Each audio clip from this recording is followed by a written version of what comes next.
Hello friends, welcome back to my YouTube channel. तो friends, आप देख रहे हैं मुस्कान, और मुस्कान के आने वाले एपिसोड्स में आप देखेंगे कि मुस्कान को जेल हो जाती है। ऐसे ही समय बीतता जाता है और 1.5 महीने के बाद आपको दिखाया जाता है कि रौनक एक बार फिर से आता है मुस्कान को मिलने के लिए। मुस्कान को देखता है, मुस्कान से कहता है कि मुस्कान, तुम अपना ख्याल रखा करो, कि तुम देखो कितनी कमज़ोर हो गई हो, तुम बिल्कुल भी खाती पीती नहीं हो, अपना ध्यान नहीं रखती हो। तो मुस्कान कहती है कि रौनक जी, मैं ठीक हूँ, लेकिन आप अपना ध्यान नहीं रखते, देखिए कैसे चेहरा मुरझा गया है आपका। तो रौनक कहता है कि मैं बिल्कुल ठीक हूँ, तुम अपना ख्याल रखो। मुझे पता है कि तुम यहाँ पे बहुत परेशान हो, और 1.5 महीना हो गया, मैं तुम्हें 1.5 महीने में यहाँ से निकाल भी नहीं पाया, वरना तुम्हारे रौनक जी का दिमाग इतना फास्ट फास्ट चलता था और यूं चुटकियों में काम कर लेता था। और अब देखो पूरा 1.5 महीना बीत गया, हम कुछ भी नहीं कर पाए, हमें माफ़ कर दो। और फिर मुस्कान कहती है कि रौनक जी, अभी कोई बात नहीं, और आप अपना ख्याल रखा करिए। फिर इधर देखेंगे कि रौनक जा रहा होता है, इतने में मुस्कान को चक्कर आ जाते हैं। फिर मुस्कान को हॉस्पिटल ले जाया जाता है। हॉस्पिटल में मुस्कान का ट्रीटमेंट होता है और रौनक वहीं पर मुस्कान के पास खड़ा होता है। इतने में वहाँ पर डॉक्टर आती है और रौनक पूछता है, डॉक्टर साहब मुस्कान को क्या हुआ? तो डॉक्टर मुस्कुरा के कहती है, मुस्कान बिल्कुल ठीक है, और मुस्कान माँ बनने वाली है। और ये खुशखबरी देती हैं और रौनक और मुस्कान एकदम सुनकर रह जाते हैं। दोनों लोग ये न्यूज़ सुनकर के बहुत खुश होते हैं कि रौनक पापा बनने वाला है और मुस्कान माँ बनने वाली है। डॉक्टर ये खुशखबरी दे करके जाती है। मुस्कान कहती है, रौनक जी मैं बहुत खुश हूँ, मैं माँ बनने वाली हूँ, और मैं बता नहीं सकती, आज से पहले मैंने इतनी खुशी कभी महसूस नहीं की।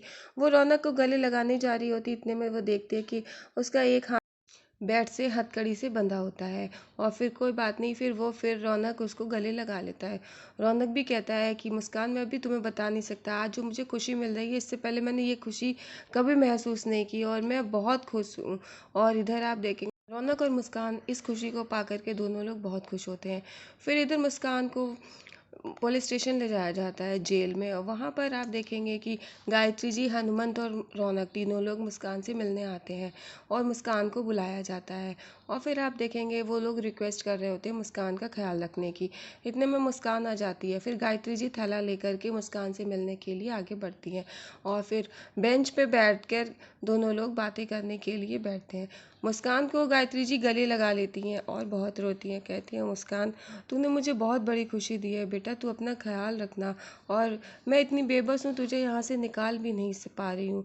इधर मुस्कान और गायत्री जी दोनों लोग गले लगती हैं और वो थैला वहीं रखा होता है। फिर गायत्री जी कहती हैं, मुस्कान, मैं तेरे लिए ये खाने पीने के लिए लाई हूँ, मुझे पता है कि तू कुछ भी नहीं खाती पीती है, तू अपना बिल्कुल भी ध्यान नहीं रखती है। रौनक ये सब देख करके काफ़ी खुश होता है।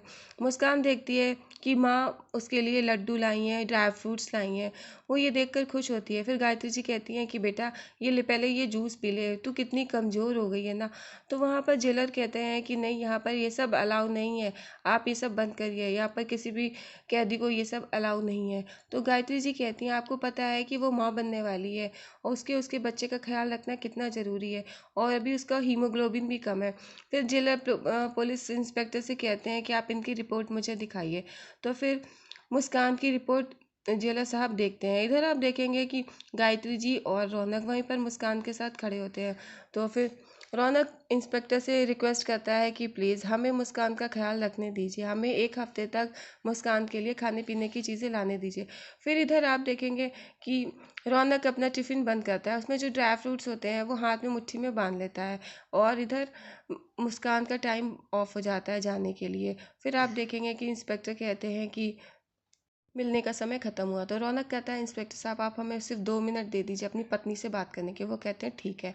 और फिर रौनक और मुस्कान दोनों लोग बात करते हैं, और मुस्कान से रौनक कहता है, तुम अपना ख्याल रखना। मुस्कान भी रौनक से कहती है कि रौनक जी, आप नींद पूरी लिया करिए और अपना ख्याल रखिएगा, आप अपना ख्याल रखेंगे तभी तो आप हमारे बच्चे का ख्याल रख पाएंगे। और रौनक मुस्कान की बात समझता है। और फिर मुस्कान बहुत परेशान होती है, बहुत तकलीफ़ में होती है कि उसका बच्चा ये जेल में ही पैदा होगा। और फिर वो कहती है, अभी तो 9.5 साल है मुझे यहीं पे बिताने हैं। और फिर ये सोच करके रौनक और मुस्कान दोनों लोग बहुत दुखी होते हैं। फिर रौनक मुस्कान को गले लगा लेता है, और फिर दोनों लोग बहुत रो रहे होते हैं। फिर आप देखेंगे कि इतने में जेलर साहब कहते हैं कि चलिए टाइम आपका ख़त्म होता है, और फिर मुस्कान को लेकर के पुलिस वाले अंदर जाते हैं। हनुमंत वहीं खड़ा होता है। हनुमंत कहता है कि भाभी, आप भैया जी मैं ध्यान रखूंगा, आप बिल्कुल भी परेशान मत होइएगा। इधर मुस्कान जाती है, रौनक रोने लगता है, गायत्री जी भी रो रही होती हैं और मुस्कान पीछे पलट कर देखती है और उसे भी बहुत रोना आता है। वो अपनी गायत्री माँ के भी गले लगती है और रोने लगती है। और फिर आप देखेंगे कि सभी लोग बहुत रोते हैं और मुस्कान वहाँ पर से जाती है और उसको जाता हुआ देख करके सभी को और भी दुख होता है कि गायत्री जी और रौनक दोनों लोग ये सोच कर भी बहुत परेशान होते हैं कि अब मुस्कान माँ बनने वाली है, उसका यहाँ पर कौन ख्याल रखेगा। मुस्कान जेलर साहब के साथ अंदर चली जाती है। वो पीछे पलट कर देखती है तो रौनक बाय कर रहा होता है, लेकिन वो रो भी रहा होता है और वो बहुत दुखी होता है। और इधर गायत्री जी, हनुमंत और रौनक वहीं पर खड़े रहते हैं। तो गायत्री जी कहती हैं, यहाँ पर मुस्कान का ख्याल कौन रखेगा। तो रौनक कहता है कि हमें कुछ करना पड़ेगा, हमें यहाँ पर बात करनी ही पड़ेगी। और फिर इधर आप देखेंगे कि सर जी अपने आप को लेकर परेशान होते हैं। वो डॉक्टर के पास जाते हैं, वो ये डॉक्टर के पास जाकर के कहते हैं कि ये डॉक्टर कब तक ये मेरा चेहरा सही होगा, मुझे अपना चेहरा बिल्कुल पहले की तरह चाहिए। डॉक्टर कहते हैं, अरे मैंने आपकी दोबारा से सर्जरी की तो है, लेकिन अभी इसको थोड़ा सा समय लगेगा। तो सर जी कहते हैं कि डॉक्टर, अगर ये मेरा चेहरा सही नहीं हुआ तो मैं तुझे काट डालूंगा, कुछ भी तुझे करना पड़े, काट पीट करके ये मेरा किसी भी तरह से चेहरा बिल्कुल पहले की तरह कर दे, वरना तू ध्यान रख, तेरा मैं क्या करूँगा ये सोच भी नहीं सकता है, तो तुझे काट के रख दूंगा यहाँ पर। डॉक्टर साहब डर जाते हैं, वो कहते हैं कि मैं कर दूंगा, मैं कर दूंगा। और फिर सर जी कहते हैं कि मुझे अपना ये चेहरा बिल्कुल पहले की तरह चाहिए, मुझे ये जला हुआ नहीं चाहिए। और फिर वो ये कहते हैं, जिन लोगों ने मुझे इस आग में जलाया है मैं भी उन्हें इसी आग में जला के ही रहूँगा। इधर आप देखेंगे कि मुस्कान जेल में होती है और वो कपड़े धोने के लिए अपनी बाल्टी में पानी लेकर के और कपड़े लेकर जाती है। इधर एक लेडी कहती है कि तुम्हारी ये साड़ी में क्या बंधा है। वो देखती है तो बादाम बंधी होती हैं। फिर मुस्कान को याद आता है, रौनक जी ने ही ये बादाम बांधी, रौनक जी ये कर सकते हैं और फिर वो मेरा कितना ख्याल रखते हैं।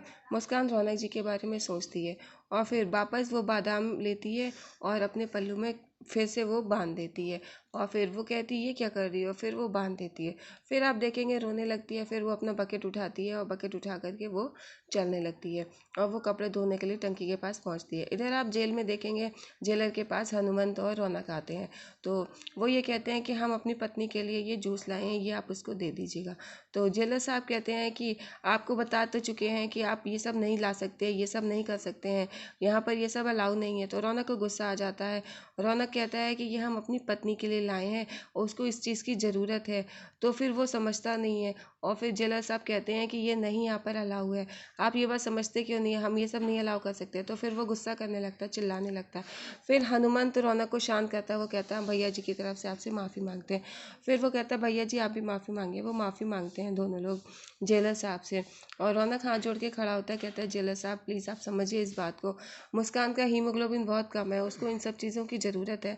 तो फिर जेलर साहब अलाउ कर देते हैं। वो कहते हैं मैं आज के लिए आपको अलाउ करता हूँ, लेकिन ये रोज़ रोज़ नहीं चलेगा, आप एक दिन में एक ही बार मिल सकते हैं। और फिर मुस्कान को बुलाने लेडी जाती है तो पता चलता है कि मुस्कान को वहाँ पर चक्कर आ रहे हैं और चक्कर आकर के वो बेहोश हो गई है। जेल की औरतें मुस्कान को संभालती हैं और फिर इधर आप देखेंगे कि जेल की एक लेडी आकर के जेलर से कहती है कि मुस्कान बेहोश हो गई है। रौनक ये बात सुनकर के परेशान हो जाता है और फिर वो सोचने लगता है कि क्या करें, मुस्कान बेहोश हो गई है और मुस्कान को देखने के लिए जेलर